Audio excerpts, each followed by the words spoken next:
Graça e paz. Bom dia, Deus abençoe a todos. Estamos de volta aqui com o Evangelho de João. O texto é o texto do capítulo 4. É um texto bastante conhecido, em que João registra as palavras do nosso Senhor nos seguintes termos. No entanto, está chegando a hora, e de fato já chegou, em que os verdadeiros adoradores adorarão o Pai em espírito e em verdade. São estes os adoradores que o Pai procura, porque Deus é espírito e é necessário que os seus adoradores o adorem em espírito e em verdade. Evangelho de João, capítulo 4, versículos 23 e 24. Esse é uma parte, um fragmento, 2 versículos do texto, em que encontra-se registrado aqui no Evangelho de João uma longa conversa que Jesus teve com uma mulher samaritana à beira de um poço por volta do meio-dia. E uma conversa incrivelmente interessante, porque em alguns momentos nós vemos o Senhor Jesus transmitindo verdades espirituais profundas, incríveis, para pessoas muito simples, e nesse caso aqui, para pessoas eh, rejeitadas. No caso aqui, mulher e samaritana. Então, é sinônimo de rejeição ao máximo. A situação dessa mulher aqui é muito conhecida, né? O Evangelho de João fala que Jesus decidiu aqui, né, no momento em que o ministério de Jesus estava ganhando popularidade, e popularidade que havia ultrapassado a de João, né? E isso chamou a atenção dos fariseus. Os fariseus eram religiosos judeus, né? Eu sempre disse e vou dizer, Jesus jamais poupou os fariseus, porque o momento em que eles viviam não era dos melhores, espiritualmente falando.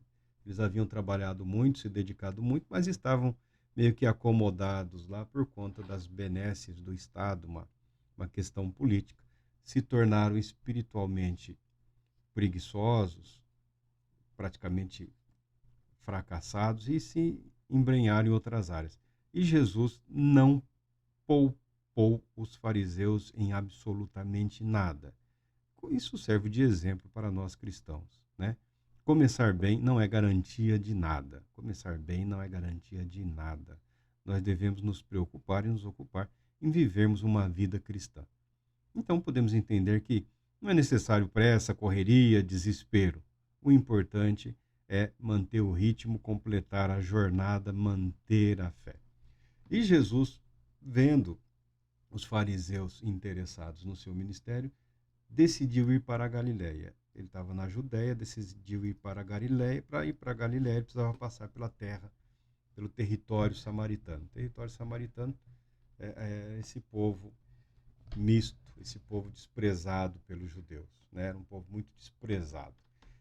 Nessa cidade, nessa região aí, em que Jesus parou, à beira de um poço, do lado de fora da cidade, enquanto os seus discípulos foram para a cidade comprar alimentos por volta do meio-dia, em que teve esse encontro aí e esse debate com essa mulher samaritana. é, no passado havia um templo samaritano. Houve um templo dos samaritanos ali, que foi destruído por volta do ano 100, 130, por aí, cento e pouco, antes de Cristo, né? Foi completamente destruído. E a mulher, essa mulher samaritana, numa das perguntas que ela fez para Jesus, percebendo nele um mestre, um profeta, e que havia se disposto a conversar com a mulher e com a mulher samaritana, ela levantou alguns questionamentos, né, sobre o lugar da adoração ou da verdadeira adoração. Porque os samaritanos diziam que o monte em que havia o templo que fora destruído, ali era o lugar que eles deveriam adorar a Deus. E os judeus falavam que era em Jerusalém. Confusa. Confusa essa mulher estava, porque a vontade de adorar a Deus era até verdadeira, sincera. Só que os samaritanos não eram aceitos, bem recebidos pelos judeus, né? O texto aqui que diz, tem até um comentáriozinho aqui na Bíblia, né? Os judeus não se davam bem com os samaritanos. O original diz assim: os judeus não usavam pratos que os samaritanos já usaram alguma vez, ou seja, se recusavam a manter qualquer tipo de proximidade ou relacionamento com aquele povo, um povo tratado com profundo desprezo. Quando essa mulher levanta um questionamento bastante simples, por ter reconhecido em Jesus, a princípio, ela reconheceu nele um profeta, né? Porque a vida dela estava diante dele e ele conversou com ela, demonstrando perfeito conhecimento do que ela havia vivido, passado, do que era a vida, a realidade daquela mulher. E Jesus declara: no entanto, está chegando a hora, e de fato já chegou, em que os verdadeiros adoradores adorarão o Pai em espírito e em verdade. São estes os adoradores que o Pai procura, porque Deus é espírito e é necessário que os seus adoradores o adorem em espírito e em verdade. Ou seja, a questão da geografia perderia, como perdeu sentido e significado no que diz respeito à verdadeira adoração a Deus. E Jesus deixa claro para aquela mulher samaritana: vocês adoram o que não conhecem. Jesus não esconde a verdade dela. Vocês têm a sua religião, vocês tiveram o seu culto, vocês têm uma série de problemas com os judeus. Jesus também não defendeu o comportamento, a atitude preconceituosa dos judeus, mas disse para aquela mulher: vocês adoram o que não conhecem, porque o conhecimento de Deus estava reservado aos judeus. E os judeus acabaram se tornando um problema, né? Um embaraço no que diz respeito à execução do propósito do plano de Deus para alcançar a humanidade.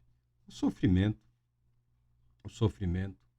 perseguições, violência causam uma série de consequências na vida das pessoas. Com os judeus daqueles dias também não foi diferente. Eles se apegaram ao que eles tinham de mais precioso, de mais valioso, que é a revelação da palavra de Deus, a revelação de Deus através dos profetas, através dos reis, a revelação de Deus para a humanidade através dos judeus. E eles se apegaram e se apropriaram dessa verdade como se ela fosse exclusiva, única e exclusiva para eles. Não era, de fato, um povo disposto a compartilhar o que eles entendiam ser o direito de culto e adoração a Deus. Eles eram e ainda são muito reservados em relação a isso, diferente dos cristãos que pouca restrição acabam fazendo, exceto um ou outro grupo. Não defendemos um, também não condenamos o outro. É difícil para todos manter um padrão de vida, de espiritualidade, principalmente no momento de adoração, né, de culto público. Nem todos se sentem à vontade, né, com a presença de curiosos, por assim dizer, né, ou interessados que não estão devidamente preparados ou adestrados para o culto verdadeiro segundo as pessoas entendem. Mas pegando as palavras de Jesus, nós estamos fazendo algumas leituras e faremos, né? Fizemos algumas, paramos e agora faremos algumas leituras em teologia sistemática. Esse texto é uma introdução a uma breve leitura à teologia sistemática de Strong, teólogo sistemático, teólogo norte-americano. Adoração e adoradores. A diferença entre as verdades religiosas e a verdadeira religião. É importante deixarmos claro e evidenciado que não temos nada contra absolutamente ninguém, contra nenhuma prática religiosa, contra nenhuma religião específica, contra nenhum segmento cristão, né, do cristianismo na atualidade. Não, não é isso. Mas nós temos o compromisso de estudar a palavra de Deus e também de estudar o material, e há muito material disponibilizado por pessoas que dedicaram as suas vidas ao conhecimento da palavra de Deus, ao conhecimento das doutrinas, ao conhecimento da história da fé cristã, ao conhecimento da história das doutrinas, como elas se desenvolveram, como chegaram até nós, para estabelecermos um posicionamento equilibrado e saudável. Nos dias de hoje, dias de caos, dias de tremenda confusão, né? Eu raramente desde que comecei esse projeto, eu raramente dedico tempo para ouvir eh, pregadores, né? Não tenho nada contra, tem alguns que eu gosto de ouvir e tal, mas tenho evitado para evitar a chamada contaminação. Contaminação. Você ouve um sermão, uma pregação, um estudo, e a sua mente já naturalmente, rapidamente, já acha alguns pontos que você poderia usar para fazer algo ali paralelo ou diferenciado. Então não é nossa intenção, porque esse fenômeno de contaminação ele é muito comum, ele é muito frequente. Nós queremos usar o material que nos foi disponibilizado ao longo dos anos, a nossa própria, a nossa própria vida, a nossa própria jornada, e, com a graça de Deus, com a ajuda do Espírito Santo, expressarmos a nossa fé, apresentarmos a nossa contribuição. Então, como sempre fizemos, né, obrigatoriamente, eu apresento as referências. Nada tirei da minha imaginação. Leituras ou material produzido de memória não significa que sejam frutos ou resultado da minha imaginação, tá? É uma expressão, poderia dizer espontânea, mas é um recurso de memória ao qual eu me vali durante um bom período, que era uma curiosidade minha, eu queria saber o que ficou. Não saber o que eu estou pensando, mas saber como é possível expressar a fé através do conhecimento da vida, fazendo esse exercício de memória. É um exercício. Foram exercícios de memória. Doravante, nós usamos mais especificamente, né, alguns resumos, alguns pontos no futuro. Isso vai se desdobrar num material é, mais abrangente. Mas por hora são apenas alguns tópicos, alguns pontos. E aqui nós estamos falando, Jesus falou sobre religião, Jesus falou sobre espiritualidade, Jesus falou sobre a natureza, o caráter de Deus, quando fala que Deus é espírito, ou seja, Deus é totalmente outro. Deus é totalmente diferente de tudo que nós possamos imaginar, porque nós temos grande dificuldade com as questões espirituais. Temos um universo aí de imaginação, de fantasia e de delírios que povoa a mente das pessoas, mas um conhecimento verdadeiro, profundo da espiritualidade, principalmente no que diz respeito a Deus, não o temos. Alguma coisa, os que se dedicam a estudar e a ensinar, eles alcançam através do estudo da própria natureza e da constituição humana. Via de regra, os religiosos acabam se tornando profundos conhecedores da natureza humana. Por quê?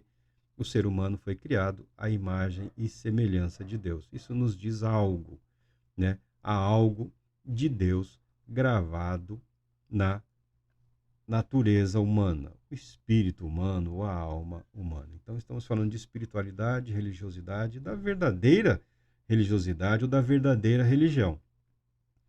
Sem querer ofender ninguém, nós defendemos que a fé cristã se apresenta como religião verdadeira. Se apresenta como religião verdadeira. E nós partilhamos dessa convicção. Nós partilhamos dessa confiança. Como cada grupo, como cada instituição procura expressar essa verdade, essa doutrina, é responsabilidade dessas pessoas. A nossa é a de tentar evitar qualquer conflito desnecessário. Mas o compromisso sempre de expressarmos a nossa fé, como ela se apresenta, como ela chegou até nós, principalmente através das Escrituras. Nesse ponto, nos valendo do apoio de pessoas que se dedicaram a isso por longos períodos de sua vida. Recorremos a teologias sistemáticas não muito recentes, tá? 90% das recentes são apenas, eles reescrevem as teologias mais antigas. Então eu peguei o Strong aqui e mais alguns outros, tem vários outros recentes aqui, mas via de regra eles decepcionam, né? Eles decepcionam muito. Não sei se ainda jovens, não sei se pela pressa, né? Não sei qual o motivo, mas eles decepcionam. Parece que por terem medo de decepcionar, por terem medo de ousar, por terem medo de caminhar com o Senhor. Essa é a minha opinião. Então, o Strong é um dos quais eu recorro, via de regra, para a elaboração de algum material. A palavra religião em Strong, ela deriva da palavra relegere. Alguns pensam que, que religião ela vem de religare, que seria religar, restabelecer o contato ou convívio. Ele adota essa postura de relegere. Relegere é o quê? Significa reexaminar, significa ponderar cuidadosamente. Portanto, pode ser melhor traduzida a palavra religião, o conceito de religião, como uma observância reverente. O que é observância cuidadosa, reverente? Observância reverente dos deveres do homem para com Deus. Envolve uma consciência, né? Um estado de consciência daquele que serve a Deus, daquele que busca a obediência ou que busca servir Deus através da sua vida. Nós gostamos muito e nós adotamos essa perspectiva do conceito da palavra religião. Tá? Religião, ela pode ser então melhor traduzida como observância reverente dos deveres do homem para com Deus. Nisso trilha-se, né, algumas ideias, alguns conceitos quanto ao que não é religião. Se religião é a observância reverente, cuidadosa dos nossos deveres para com o único e verdadeiro Deus, nós podemos tirar algumas conclusões disso, sobre o que não é religião, sobre o que não é a verdadeira religião. A religião não é um tipo de conhecimento que se obtém através do aprendizado, do estudo. Porque se a religião fosse conhecimento, ela seria uma forma incompleta de filosofia. E se fosse uma forma incompleta de filosofia, a medida do saber adquirido pelo indivíduo seria a medida da sua piedade ou da sua santidade. Ou seja, se a religião fosse conhecimento, conhecimento no sentido de conteúdo, de aprendizado, só poderiam ser considerados assim verdadeiramente piedosos, santos, né? Aqueles intelectuais, aquele povo que vive nas bibliotecas, estudando, escrevendo livros e por aí afora. Não. Isso não, nas escrituras, isso não é a verdadeira religião. O conhecimento de Deus de que fala a escritura, ele não está limitado ao intelecto. Ele é muito mais abrangente, porque ele compreende o homem como um todo, o indivíduo como um todo. Ele inclui não só o intelecto, mas inclui também a natureza afetiva, as emoções e os sentimentos, e a natureza voluntária, que diz respeito aos poderes da mente humana, a vontade, a capacidade de querer ou escolher, o poder de decidir. É o que muita gente convenciona chamar de livre-arbítrio, né? Fala-se aqui da voluntariedade humana, do poder da vontade humana, de decidir sim, de decidir não. Poder de decisão que todo indivíduo tem em si mesmo. Então, um conceito de religião verdadeira, ele não pode estar limitado ao conhecimento, ao intelecto. Ele abrange a emoção, ele abrange o sentimento, ele abrange também a vontade. Sendo assim, a religião, ela também não pode ser considerada o simples sentimento de dependência. Sentimento de dependência. Isso é muito comum as pessoas falarem, né? As pessoas falam, eu dependo totalmente de Deus. Não estou dizendo que isso seja errado. O sentimento de dependência, ele não é puramente religioso, ele não é exclusivamente religioso. Ele se apresenta na natureza humana, na condição humana, em vários momentos da vida em relação a uma série de outras coisas, né? E essa convicção de dependência, aí nós colocamos aqui uma pitada nossa aqui. Ela pode ser melhor entendida ou interpretada como um estado de consciência. Como um estado de consciência. Não é só o sentimento, é a consciência de que tudo, em tudo, dependemos de Deus. É um estado de consciência. É mais do que um sentimento ou uma emoção, é uma convicção. É algo muito mais abrangente. A fé pode começar com o sentimento. Não há nenhum problema nisso. Contudo, a fé não termina aí, não termina no sentimento, não termina na emoção. Nada temos contra o sentimento, contra a emoção, ou o bom uso das emoções, né? Um bom pregador, uma boa pregação, um culto emocionalmente saudável, equilibrado. Não temos nada contra isso, mas é que, via de regra, esses são os caminhos pelos quais os aproveitadores infiltram as suas mentiras na mente e no coração das pessoas, fazendo uso de elementos emotivos, né? Conduz as pessoas a um estado de emoção e ali vai colocando ali algumas doutrinas estranhas, algumas coisas estranhas e confunde verdade com mentira, sempre regado com muita emoção, né? Com muito emocionalismo, com todo aquele exagero, até um certo descontrole, levando pessoas a um caminho que não agrada a Deus. Então, a religião ela não pode estar limitada nem ao conhecimento, nem ao sentimento de dependência, ou sentimento em si. A religião também, ela não pode, não deve ser considerada como moralidade ou ação moral. Porque a moralidade, ela é a busca pela conformidade com uma lei abstrata do direito. A moralidade é isso, né? A busca de se conformar, de adequar a sua vida, os seus atos, a um conceito legal, tá? Enquanto que religião é essencialmente relação com uma pessoa de quem a alma recebe bênção e a quem se entrega em amor e obediência. Não é nada sutil essa diferença. São universos completamente diferentes, mas é bastante comum apresentar a religião cristã, a fé cristã, em termos de moralidade ou em termos de ação moral.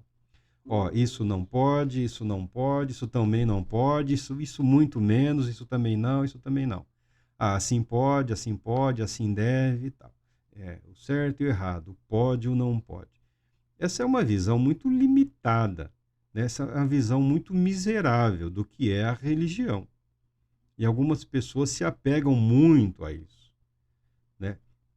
Estranhamente, nós vemos pessoas que no passado sempre buscaram um avivamento, né? Buscaram uma dinâmica espiritual, uma vida de comunhão com Cristo Jesus, uma vida de dependência do poder de Deus ou de vida debaixo da graça de Deus, né? Como expressão da fé, como capacitação para a obediência. E hoje são completamente aprisionadas pela moralidade. Por quê? Porque se apegam a questões que são passageiras. Hoje, na atualidade, muito fortes, mas não são hoje. Não é hoje. Não é hoje. Você liga a TV, você pega aí a internet, as mídias sociais, né? As questões morais estão aí. Ou as questões imorais ou as amorais estão todas aí. É um momento de muita confusão, de muita celeuma, de muito barulho. Não é exclusivo desses dias. Já se você quer entender hoje, você precisa relaxar, confiar em Deus, né? Procura uma biblioteca, pega aí um livro de história da igreja, pega um livro de história da doutrina, né? Você verá que, vez por outra, a humanidade desanda, sabe? Seguiu-se toda a receita, o bolo está no forno, alguém, antes do momento, abriu a tampa e murchou. Nós estamos vivendo um momento desses. Um momento desses em que algumas pessoas acreditam, e não são poucas as pessoas, que não há diferença entre a verdade e a mentira, entre o certo e o errado, desde que você consiga atingir os seus objetivos, os seus propósitos, né? Os fins justificam os meios. Não, não. A coisa certa deve ser feita do jeito certo. Eu sou cristão. Tá, tudo bem, meu irmão. Ninguém está te questionando, te confrontando. Não é uma religião obrigatória. Ninguém é obrigado nem sequer a ser religioso. Ninguém é obrigado a ter uma religião. Ninguém é nesses dias. Deveria ser uma tranquilidade muito grande, porque nas igrejas só deveriam estar aqueles que verdadeiramente querem estar nas igrejas. cristãos só deveriam se declarar aqueles que de fato querem uma vida de comunhão com o Senhor. Mas não é assim. Não é assim. A realidade é outra. A vida religiosa, a busca pela verdadeira religião, a busca pelo crescimento, pelo desenvolvimento espiritual, envolve também uma consciência de que há uma guerra, há uma batalha, há uma luta pela alma, pela mente, pelo espírito humano. O apóstolo também disse que a nossa luta não é contra carne ou sangue, mas contra os principados e potestades e dominadores do mundo espiritual. Tá, mas também a nossa luta não é só contra os principados e potestades. Existe nesse mundo pessoas que são más. E existe nesse mundo pessoas que são péssimas. Um dos dramas que a nossa sociedade está vivendo hoje é tentar dizer que o péssimo é necessário ou importante ou relevante. Temos as nossas convicções a esse respeito. Temos as nossas convicções a esse respeito. Não basta a simples declaração: eu sou cristão, vocês têm que aceitar, vocês têm que me amar, vocês têm que me perdoar. A verdadeira religião, segundo a palavra de Deus declara, reside neste fato. Na consciência da verdade de que Deus é Espírito e os verdadeiros adoradores o adoram em Espírito e em verdade. Nós temos aí um indicativo da ação do Espírito Santo e da palavra de Deus. Você pode falar a lei de Deus, o Evangelho, a graça, mas da verdade estabelecida por Deus. A verdade, hoje dizem que a verdade é relativa.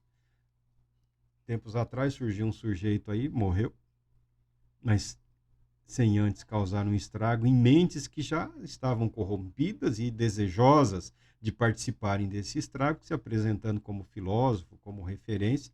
Eu não li nada dele. Aí me perguntaram: por que você não leu? Porque é muito recente, né? Pouco sei da produção dele. Eu sei que ele ensina, mas não sei nada da produção dele. Já ouvi o nome dele várias vezes, mas sempre ruidoso, grosseiro, gritando, xingando, bebendo, fumando, um tipo meio acafajestado. Parece que conseguiu aí influência entre algumas pessoas importantes, principalmente jovens, né? E eu esperei um pouco e fui ver o material que o sujeito produz. Se você pega o material dele e se você pega a história da filosofia, você vai encontrar um grupo de filósofos gregos da antiguidade chamados sofistas. Eles foram a vergonha da filosofia na época. Os sofistas eram mestres itinerantes que não tinham compromisso com a busca da verdade, com o saber. É aquele grupo que dizia que a verdade é relativa. Isso na Grécia Antiga, tá? Há milhares de anos. A verdade é relativa. E para escândalo dos filósofos da época, esses sofistas, né, viajavam de cidade em cidade, ensinando, falando, né, e cobravam, recebiam por estes ensinamentos, né? O sofisma, o que é? É uma mentira encapada, né, com alguma referência à verdade. Tanto que o apóstolo Paulo, em dado momento do seu ministério, ele diz que o evangelho tem o propósito de aniquilar estes sofismas, essas mentiras que tentam invadir, que tentam dominar a verdadeira religião. Então, hoje, muita gente aí fazendo sucesso, meus parabéns, mas não se sustentará. Essas mentiras não se sustentam. Essas mentiras não se sustentam, jamais se sustentaram. A tendência é elas causarem grandes males na vida das pessoas que se envolvem com elas. A nossa luta não é contra a carne ou o sangue, mas a nossa luta é para manter a nossa mente consciente do nosso compromisso com a verdade de Deus, com o Evangelho de Jesus Cristo.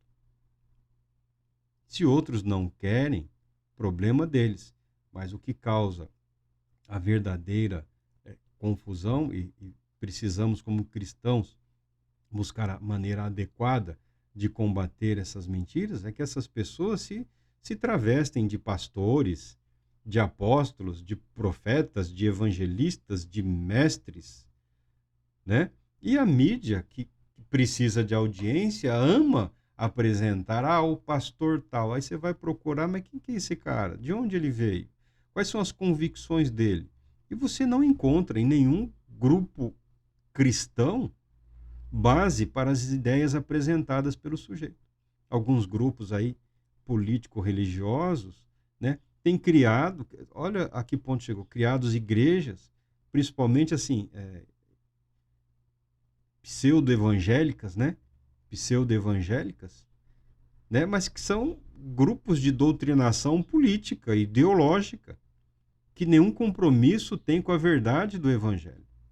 E como não há nenhuma proibição, qualquer um pode juntar um grupo e abrir uma igreja lá. Igreja significa assembleia, congregação, é a reunião daqueles que creem com o propósito de prestar culto, adoração, reverência a Deus e aprender, ensinar, né?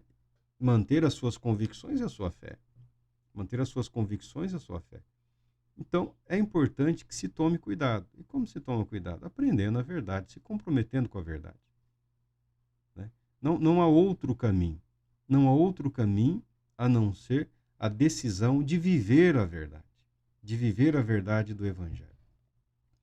Mas, pegando Strong aqui, que nós estamos fazendo uma leitura de Strong, na verdade são 2 páginas que eu peguei aqui, fiz um resuminho, reapresentei o material, buscando uma conformidade com as palavras de Cristo Jesus e buscando ser coerente com o que o Strong ensina e procurando compreender a nossa realidade nos dias de hoje. Religião é vida em Deus. Vida em Deus que envolve reconhecimento, comunhão e controle ou domínio. Então, religião é vida em Deus, vivida no reconhecimento de Deus, em comunhão com Deus e sob o controle, sob o domínio do Espírito de Deus que habita no homem. Um conceito de religião verdadeira, ele deve abranger todas essas verdades. Não é só a emoção, não é só o intelecto, não é só a vontade. Deve abranger a verdade de que não basta uma declaração de fé. É preciso partilhar da comunhão do Espírito Santo. Sem a presença do Espírito Santo transformando vidas, há que se questionar a verdadeira religião, se é verdadeira a religião da pessoa. Sem a presença do Espírito Santo, há que se questionar. Pode ser um movimento social, um movimento político, um movimento de ação social, né? Uma proposta de ajuda aos necessitados, muitas coisas boas e importantes. Mas é importante, é fundamental a presença do Espírito Santo. Do contrário, estaríamos contrariando, né, as palavras de Cristo Jesus. Deus é Espírito, os verdadeiros adoradores o adoram, só é possível adorar a Deus em espírito e em verdade. Religião significando vida. Significando vida, a religião não está limitada ao exercício de qualquer das forças do intelecto, do sentimento ou da vontade. Como a vida física envolve unidade e cooperação de todos os órgãos do corpo humano, né, estamos vivos. Né? Funciona o cérebro, a visão, né, os pulmões, rins. Uma coisa ou outra não funciona lá muito bem, mas funciona e um órgão tenta suprir o outro. Mas para que a vida se manifeste no ser humano, é necessário uma unidade e cooperação entre todos os órgãos do corpo humano. Assim, a religião ou a vida espiritual, a espiritualidade que nós falamos, consiste na obra unificada de todas as forças da alma ou do espírito humano. Onde está o fracasso de alguns? Onde está o fracasso de alguns? Ou onde está a dificuldade de quase todos? É que algumas pessoas escolhem, é que algumas pessoas selecionam. Não, a vida espiritual consiste na oração. Não, a vida espiritual ela é mais que isso. É a leitura da Bíblia e a oração. Mas também tem o jejum. mas também temos as datas especiais, temos os movimentos, isso e aquilo. A vida espiritual envolve toda a vida do indivíduo, toda a vida. Não é somente o culto, é a vida como culto, é a vida como expressão da fé. E esse é o grande desafio. E esse é o grande desafio. Nós vivemos num momento, e nunca foi muito diferente, tá? Mas hoje é muito poderosa a indústria do entretenimento, a indústria da diversão, a indústria do lazer, né? A Disneylândia da fé, né? O espetáculo da fé. Há material sobre isso, há livros sobre isso, há pesquisa sobre isso, né? Como as pessoas pegam, algumas pessoas, alguns indivíduos pegam a verdade religiosa, a verdade da fé, é, segmentam, compactam e criam um produto midiático, um espetáculo contínuo e recorrente, com o objetivo de entreter, de emocionar, de constranger, de seduzir, de induzir, né? E, e não raras vezes também de se apropriarem de bens das pessoas ali envolvidas. Nós vivemos no mundo do espetáculo, a indústria do entretenimento, do lazer, da recreação, é uma indústria bilionária. Nada temos contra o meio de vida de quem quer que seja, de quem quer que seja. Mas permitir-se sufocar por essas coisas, a pessoa corre o risco de esquecer a verdade, a motivação, o fundamento da sua vida, da sua existência, que é o próprio Deus. O culto pelo culto, a oração pela oração, o jejum pelo jejum, né? A pregação pela pregação, a evangelização pela evangelização. Já falamos aí do que tem acontecido nesses dias, né? O evangelismo por interesse agora, né? Por um tempo havia o evangelismo por resultado, né? Então você só pode ser aí um ministro se você apresentar resultados, né? A busca por resultados, uma coisa desesperadora, asfixiante. Agora desenvolveram métodos de superficialidade, né? Usar a amizade, né? Amizade por interesse, evangelismo por interesse, né? Muito parecido e não muito distante. Propósito diferentes, é claro, não podemos assemelhar, não podemos identificar, mas muito parecido com esses grupos criminosos, né, e terroristas que se valem de preceitos religiosos para aliciar pessoas e indivíduos com finalidades contrárias à própria religião, à própria fé. Adotaram, alguns estão abandonando, né, e outros estão insistindo. Mas o nosso compromisso é expressar a verdade daquilo que somos capazes de compreender, né, por conta do vasto material disponível para nós até hoje. O que se busca concluir e o que se pode concluir quando procuramos uma definição de religião? O que se busca? Não queremos sectarizar, não queremos ofender, não queremos insultar a absolutamente ninguém. Estamos aqui expressando as convicções de um teólogo conhecido, né? Não é exclusivo dele. A maioria dos teólogos cristãos vão partilhar das mesmas convicções, mas ele deixa claro, ele deixa escrito aqui. Busca-se resgatar a verdade de que, a rigor, pode haver somente uma religião verdadeira. Se o cristianismo for verdadeiro, então ele não é uma religião ou mais uma religião. Ele é a religião, tá? Se o judaísmo for verdadeiro, ele não se distingue ou difere do cristianismo, mas coincide com ele, que é a única religião que pode relacionar-se. Há pontos de contato entre o cristianismo e o judaísmo? Sim, muitíssimos, muitíssimos, e quase todos. O que nós falamos, o que nós procuramos evidenciar, o que ocorre no judaísmo, também por uma questão de sobrevivência, de identidade social, religiosa, cultural. O que há no judaísmo nós percebemos em alguns autores, que nós nos dispusemos a estudar, é um compromisso quase que universal deles, né, em marcar diferenças em relação ao cristianismo. Por quê? Porque nós não podemos mentir. O cristianismo, não os ensinamentos de Cristo Jesus, mas a religião, as instituições religiosas cristãs, em algum momento, e momentos longos da história, e não acabou ainda, continua, tornou-se perseguidora do judaísmo, tentando praticamente aniquilar o judaísmo, tentando aniquilar. Então há uma série de ressalvas entre os judeus. Busca-se em alguns lugares, em alguns momentos, né, um convívio, um equilíbrio.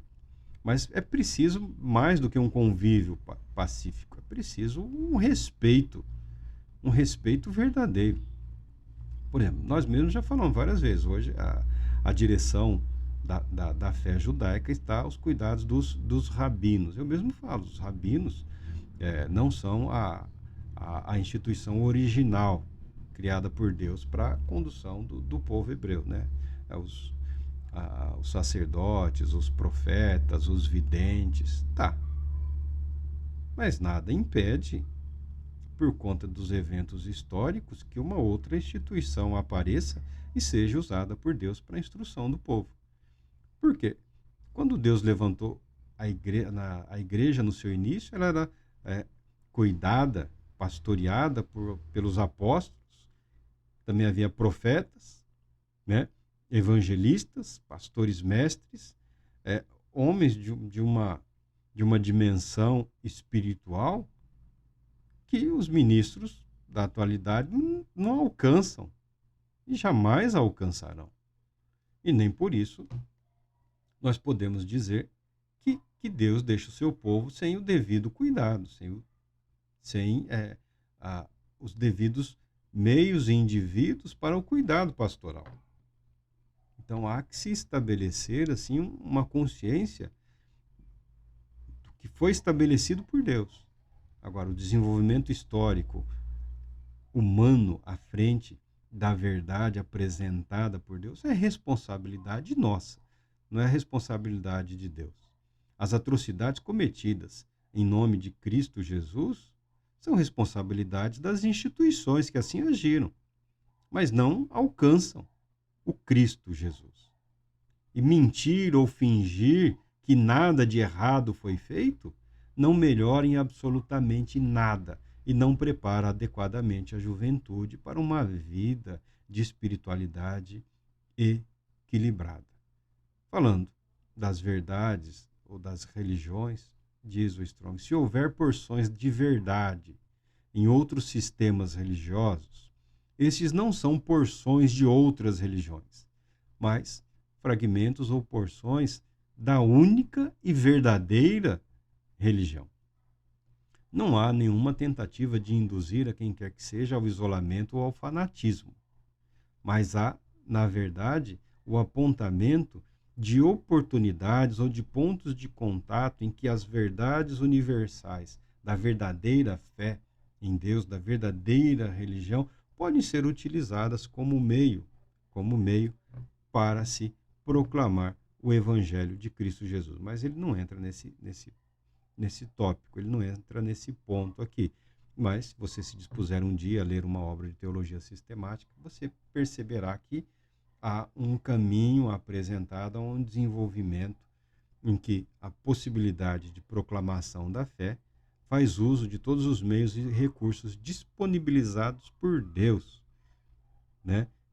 Alcançando toda a humanidade. Nós concordamos, portanto, com o pregador, quando referindo-se ou fazendo referência a Provérbios, ele diz: o espírito do homem é a lâmpada do Senhor e vasculha cada parte do seu ser. Ele conclui nesse sentido. Uma lâmpada, mas não necessariamente iluminada. O espírito do ser humano é uma lâmpada que pode ser acesa única e exclusivamente pelo toque da chama divina, pelo Espírito Santo. O espírito do homem é lâmpada do Senhor, então todos serão conduzidos à verdade. há a necessidade, segundo a palavra de Deus declara e afirma, da iluminação do Espírito Santo. É ele que ilumina, é ele que dá essa energia ao espírito humano para que ele possa contemplar a verdade da palavra de Deus e receber a verdade de Deus em si, para o estabelecimento da religião como verdade ou uma vida de expressão da religião verdadeira. Com essas palavras, o autor ilustra a verdade de que o homem é, por natureza, um ser religioso. Entretanto, ele é realmente religioso somente quando entra nessa relação viva com Deus. Ah, toda religião é boa, cada um tem a sua religião. Não queremos questionar isso, mas nós adotamos a verdade de que todo ser humano é potencialmente religioso, mas verdadeiramente religioso, exclusivamente, unicamente, quando ele ingressa num relacionamento vivo com Deus. O apóstolo Tiago afirmou algo nesse sentido quando ele disse, Tiago 1:27, a religião que Deus, o nosso Pai, aceita como pura e imaculada é esta: cuidar dos órfãos e das viúvas em suas dificuldades e não se deixar corromper pelo mundo. Ou seja, não é o extremismo do isolamento, da do autoaperfeiçoamento, né? E também não é só uma questão de cuidado dos mais necessitados. Não. Ele reúne todas essas verdades numa única sentença. A religião que Deus, o nosso Pai, aceita como pura e imaculada é esta: cuidar dos órfãos e das viúvas em suas dificuldades e não se deixar corromper pelo mundo, como com o apóstolo Tiago, com o apóstolo Paulo, com o apóstolo João. Nós celebramos a verdadeira religião, o verdadeiro culto, a verdadeira adoração, a verdadeira espiritualidade. Por quê?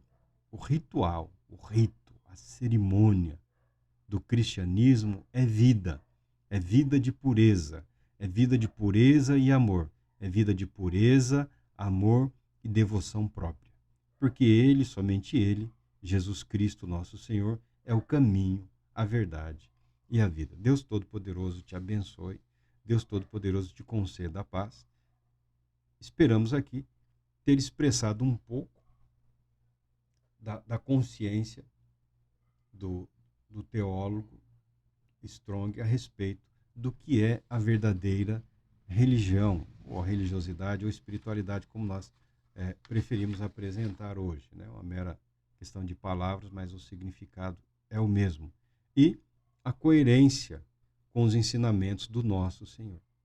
A teologia verdadeira que nós buscamos aprender e compreender, ela está diretamente relacionada com a palavra de Deus. Deus é espírito e importa, e é necessário que os seus adoradores o adorem em espírito e em verdade. E Tiago já complementa por conta da sua vida com o nosso Senhor, que a religião verdadeira, né, a religião que Deus, o nosso Pai, que é espírito, que ele aceita como pura e verdadeira, é que seus adoradores o adorem em espírito e em verdade, cuidando dos órfãos, das viúvas em suas dificuldades e não se deixando corromper pelo mundo.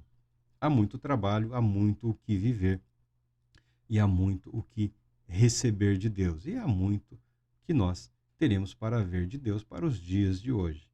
Não sou das pessoas assim, que se possa dizer otimista, né? Eu sou, via de regra, alguém realista, mas eu vivo na realidade em que a fé é um fator de esperança, de motivação. Por que seguir em frente? Por que não se render? Por que não se entregar? Por que não fazer como todos fazem? Por que não viver como todo mundo vive? Por que não mentir como todo mundo mente? Porque nós cremos num Deus verdadeiro, cuja vida por ele prometida em Cristo Jesus é infinitamente superior a tudo e a todas as dificuldades que nós possamos enfrentar nos dias de hoje. Deus te abençoe, te proteja, te conceda a paz.